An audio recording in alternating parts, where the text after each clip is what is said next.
Welcome back to our channel. In this video, we are checking out this brand new Jurassic World Hammond Collection release. And it's a Sinoceratops seen in Jurassic World Fallen Kingdom. On this side of the box, we have an image of it from the movie. On the back, we have three various product shots of the figure. We have TrueFX, Fallen Kingdom, and Hammond Collection logos. Let's get this figure out of the box. Here it is out of the box, and this figure actually comes with a selection of accessories. Here's its tail. We have a soft plastic coating. Usually the Hammond Collection figures come with bendable wires in their tails, but this one feels like it has an actual articulation point here in the middle, so the tail doesn't bend as much. Now here we have Sinoceratops all put together. It's a pretty cool ceratopsian figure with this really nice colour scheme. It's a pale green with some cream markings across its back and some orange detailing here on its leg and body. Has a cool looking frill, and out of the box it comes with a damaged horn. The mouth looks articulated, but we will take a closer look later in the video. This is our first Hammond Collection figure in this new wave, and I wish they hadn't taken away the glass eyes, as I personally feel the glass eyes gave these figures that premium look. Now let's look around this brand new ceratopsian figure. Let's start with checking out the figure's head sculpt. The sculpting around its nostrils looks great. The beak is nicely detailed and painted brown. The details on the broken horn look sharp, and the large frill has some cool paint detailing. These three horns here are made of a softer plastic. The face and frill have some fine scale detailing, and I'm really impressed with the orange and cream patterns across the frill. We also have various sized horns located around the frill and across the head. And we have loads of wrinkle detailing around the neck and throat. The back of the frill is covered in some fine scale detailing. Back of the figure is covered in its pebbly texture with these larger osteoderms. And this pebbly texture also covers its tail. The large legs have a really rough texture to them, along with some wrinkle detailing. And its rear feet have three painted nails.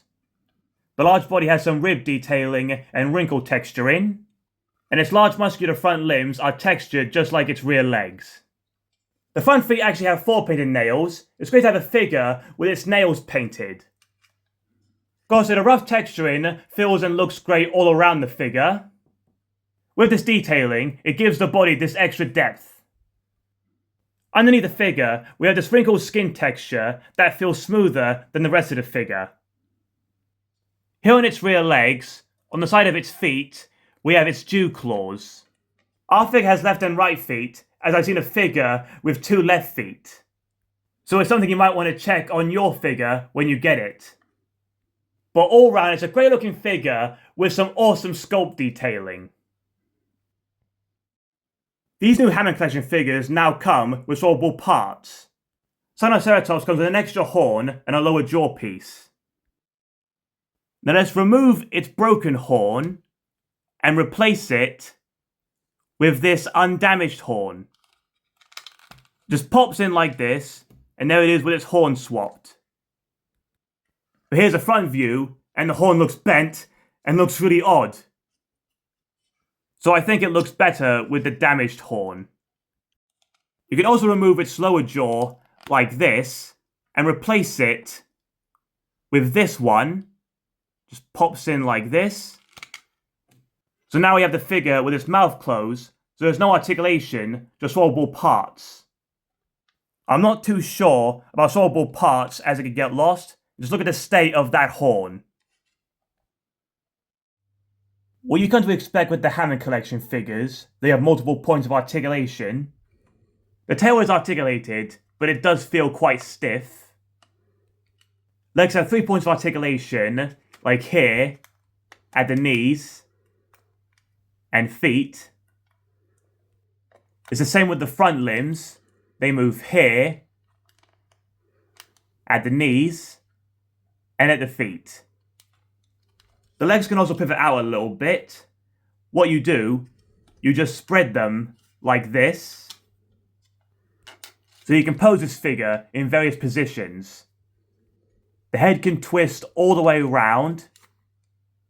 and can move up and down like this. There's no mouth articulation, which is a bit of a shame. Here we are recreating this scene where Owen Grady is paralysed, where the Sinoceratops comes up and licks him on the face. Then it turns away as burning lava approaches. Here's a couple of Sinoceratops figures that we had to hand. On the left we have Primal Attack Soundstrike, and on the right we have the Raw Strikers figure. Here we have a closer look at their heads and frills. The Hammond Collection figure is slightly smaller than the other two figures, but it does have a similar size frill. Here's the Primal Attack Soundstrike figure in action. When you move its tail, it activates its head articulation and roaring effects. Now here's a better look at their different style of heads. Next we have the Raw Striker figure from Dominion. Its feature is activated by pressing its body down just like this. And the Raw Striker's head is identical to the Soundstrike figure. I'm really impressed with this brand new Hammond Collection Sinoceratops. The paint apps look great across the figure. It's a shame Mattel stopped giving these figures glass eyes, as I really like them. This new feature of swapping various parts is an interesting new idea, but I think this could lead to parts getting mislaid over time. Like I say, it's a great addition to the Hammond Collection theme. Hope you enjoyed this video, thanks for watching.